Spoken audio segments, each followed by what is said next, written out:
Green land पर नजरें जमाए बैठे डोनाल्ड ट्रंप को डेनमार्क की तरफ से सीधा और सख्त पैगाम मिल गया है। डेनमार्क ने अपने फौजियों को साफ कह दिया है, पहले गोली चलाना, सवाल बाद में पूछना। सुनने में ये किसी फिल्म का डायलॉग लगता है, लेकिन हकीकत यही है। डेनमार्क की डिफेंस मिनिस्ट्री ने यह कंफर्म किया है कि अगर ग्रीनलैंड में किसी भी तरह की फौजी दखल अंदाजी होती है, चाहे सामने अमेरिका ही क्यों ना हो, तो फौज को किसी पॉलिटिकल ऑर्डर का इंतजार नहीं करना है।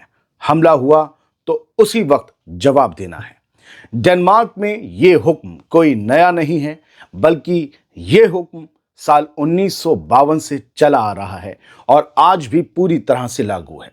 साफ लफ्जों में कहा गया है कि अगर मुल्क या उसके इलाकों पर हमला होता है तो उसके फौजी बिना इजाजत लिए वापस हमला कर दें।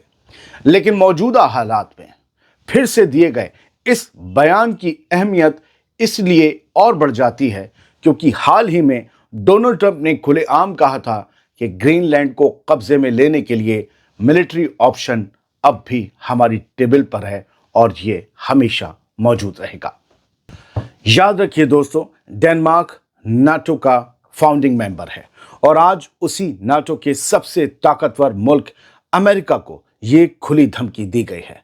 डेनमार्क और ग्रीनलैंड दोनों ने साफ कर दिया है कि ग्रीनलैंड ना बिकने वाला है और ना ही किसी बाहरी ताकत के फैसले से उसका स्टेटस बदलेगा।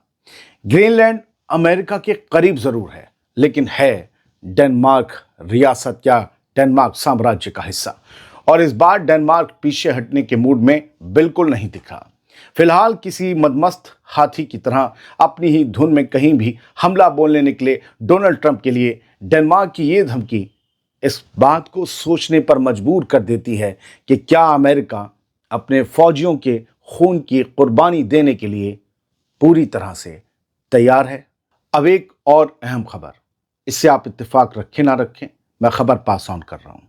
जो आपका हक है वो आप कीजिए, जो मेरा फर्ज है वो मैं कर रहा हूं। एक इनपुट के मुताबिक अमेरिका की डेल्टा फोर्स मिडिल ईस्ट पहुंच रही है और इस बार निशाना ईरान और आयतुल्लाह खामेनी हो सकते हैं, या ईरान के प्रॉक्सी ग्रुप्स भी। खास बात यह है कि ये वही डेल्टा फोर्स ऑपरेटर्स हैं जो कुछ दिन पहले वेनेजुएला में प्रेसिडेंट निकोलस मादुरो को अपने कब्जे में लेकर अमेरिका ले गए थे।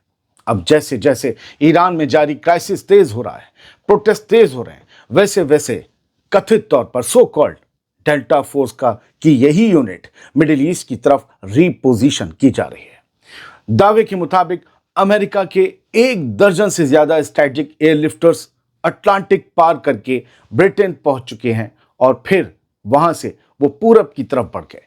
इनमें कई ऐसे हैवी साइज एयरक्राफ्ट बताए जा रहे हैं जिनमें नाइट स्टॉकर्स के ऑपरेट किए गए हेलीकॉप्टर्स भी मौजूद थे। यही वो एलीट यूनिट है जिसने डेल्टा फोर्स कमांडोज को वेनेजुएला की कैपिटल काराकस तक पहुंचाया था। कहा जा रहा है कि अब डेल्टा फोर्स ने अपना पूरा फोकस मिडिल ईस्ट की तरफ मोड़ दिया है और यूरोप में मौजूद आर्मी, रेंजर्स और एयर असॉल्ट फोर्सेस को तेजी से रीपोजिशन किया जा रहा है। रिपोर्ट्स के मुताबिक डेल्टा फोर्स ऑपरेटर्स इराक की सरहदों के साथ ही सीरिया और जॉर्डन से लगते इलाकों में अपनी पोजीशन ले रहे हैं। माना यह जा रहा है कि उनका निशाना वो मिलिशिया हो सकती है जो ईरान से जुड़ी मानी जाती है और जो हथियार डालने से इनकार कर रही है, लेकिन यह गफलत भी हो सकती है। इस यूनिट का निशाना ईरान की लीडरशिप भी तो हो सकती है। फ्लाइट ट्रैकिंग डेटा भी यह दिखाता है कि उड़ान भर रहे फाइटर जेट्स में हवा में ही तेल भरने वाले अमेरिका और ब्रिटेन के जहाज लगातार इस रीजन की तरफ बढ़ रहे हैं।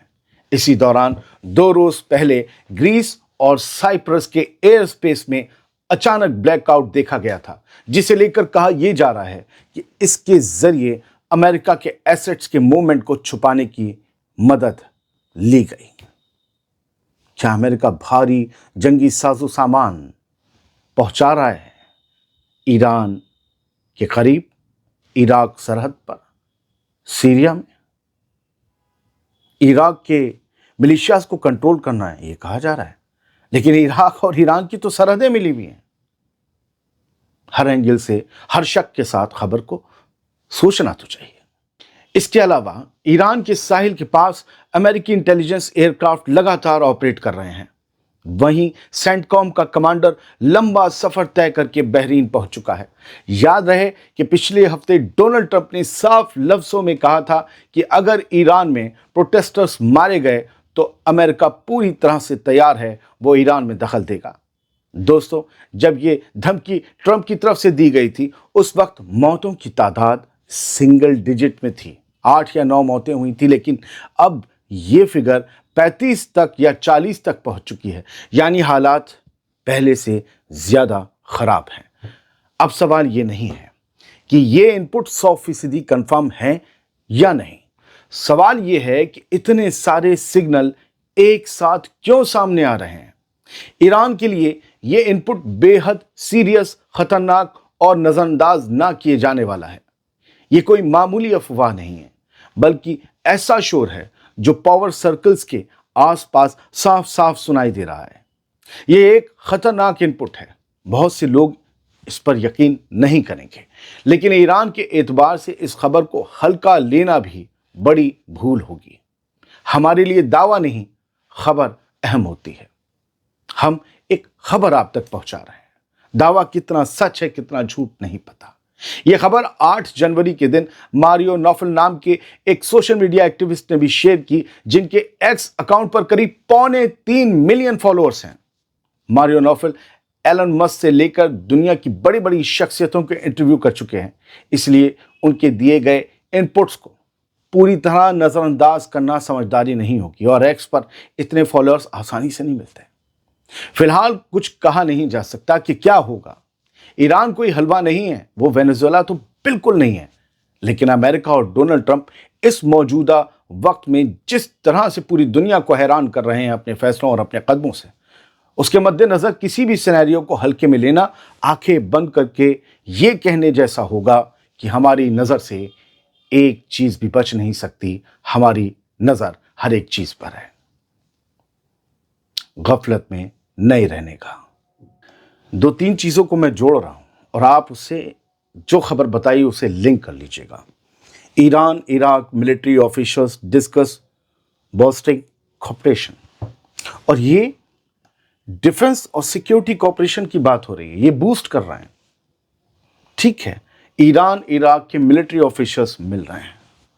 क्या जरूरत आन पड़ी इस वक्त, जिस वक्त ये खबर आ रही है कि हो सकता है मे भी अमेरिका की डेल्टा फोर्स इराक जा रही है, ताकि वहाँ जो मिलिशिया हैं या रेजिस्टेंस ऑफ एक्सेस है, एक्सेस ऑफ रेजिस्टेंस है, वहाँ जो मूवमेंट्स हैं जिनकी ईरान से कुर्बत है, उन पर एक्शन हो सकता है। तभी ईरान की तरफ से मिलिट्री ऑफिशियल इराक जाते हैं। या कुछ इनपुट है, ये कहने गए हैं कि अपनी सरहदों से मूवमेंट ना होने देना अमेरिका की। एक हेडलाइन 8 जनवरी की। अब दूसरी तरफ जाइए, Abbas Araghchi foreign minister of the Iran आज पहुंच गए लेबनान, और आज ही लेबनान से खबर आई कि लेबनानी आर्मी ने ऐलान कर दिया है कि साउथ ऑफ लेबनान को हिजबुल्ला के हथियारों से महरूम कर दिया गया। वहां हिजबुल्ला का एक एक हथियार छीन लिया गया। क्या हिजबुल्ला पर और बड़ा क्रैकडाउन ना हो, इसको लेकर भी कोई बात करेंगे? और बिल्कुल करेंगे। रीजनल डेवलपमेंट्स की हेडलाइन दे रहा है इरना, ईरान की न्यूज एजेंसी। इट मींस उस डेवलपमेंट में हिजबुल्ला का मुद्दा जरूर शामिल होगा। ये जो आप हलचल देख रहे हैं। तीसरा पाकिस्तान, इरना की हेडलाइन पाकिस्तान 8 जनवरी की, Pakistan opposes any foreign interference in Iran affairs. Pakistan ने जो है मजम्मत की है, मुखालफत की है ऐसे किसी भी कदम की जो ईरान के इंटरनल अफेयर्स में, अंदरूनी मामलों में दखल देता हो। मतलब कोई भी मुल्क अगर ईरान के मामलों में दखल देता हो, उसके खिलाफ पाकिस्तान बोल रहा है। कौन मुल्क? अमेरिका बोल सकते हैं, इसराइल बोल सकते हैं ईरान के अंदरूनी मामलों में। ये सारी चीजें हैं। ईरान में आपको स्क्रीनशॉट दिखा रहा हूं, आज भी मैं कहता हूं हजारों की तादाद में लोग सड़कों पर हुकूमत के खिलाफ प्रोटेस्ट करने के लिए उतरे, और इसे इसराइल से निस्बत रखने वाले एक्स अकाउंट्स बहुत ज़्यादा शेयर भी कर रहे हैं ऐसे वीडियोस को, और एंजॉय भी कर रहे हैं, सेलिब्रेट कर रहे हैं। वो वॉर नाम का ये एक्स अकाउंट है, 77,000 फॉलोअर बहुत होते हैं भैया। मिलियंस वालों की तो बात ही छोड़ दीजिए, उनका तो रौला होता है। लेकिन یہ ہزاروں پروٹیسٹرز ہیں تو ان سے کئی بڑی گنا تعداد میں ایران کی حکومت اور آیت اللہ خامنئی صاحب کے سپورٹ والے لوگ اترے ہوئے ہیں. ان کے سامنے پروٹیسٹرز کی گنتی کچھ بھی نہیں ہے. ہزاروں سے لاکھوں کی تعداد میں اتر کر سڑکوں نے ایرانی حکومت اور ایران کے اسلامک نظام کے لیے اپنی وفاداری اور اپنی یونٹی کو دکھایا. یہ سڑکوں پر اترے اور ایک شہر نہیں دسیوں شہر کی یہی کہانی ہے. لیکن پھر کہوں گا، پیچھے بھی کہا تھا، یہ سب بالٹیاں ہیں پانی کی، لیکن وہ جو پروٹیسٹرز ہیں وہ چنگاریاں ہیں شعلوں کی جو 12 دن سے چل رہی ہیں. اور چنگاریوں کو بالٹیاں پانی کی کنٹرول تو کر لیتی ہیں، لیکن اگر کوئی تیز ہوا باہر سے بھڑکا دے اور سپورٹ کر دے اور بالٹیوں کو ان تک پہنچنے سے روک دے تو آگ لگ جاتی ہے. اس لیے کم تعداد والی چنگاریوں کو نظر انداز نہیں کیا جا سکتا. بہت بہت شکریہ. مجھے لگتا ہے میں نے بہت کم کہا اور آپ نے بہت زیادہ سمجھ لیا ہوگا. سلامت رہیے، خوش رہیے.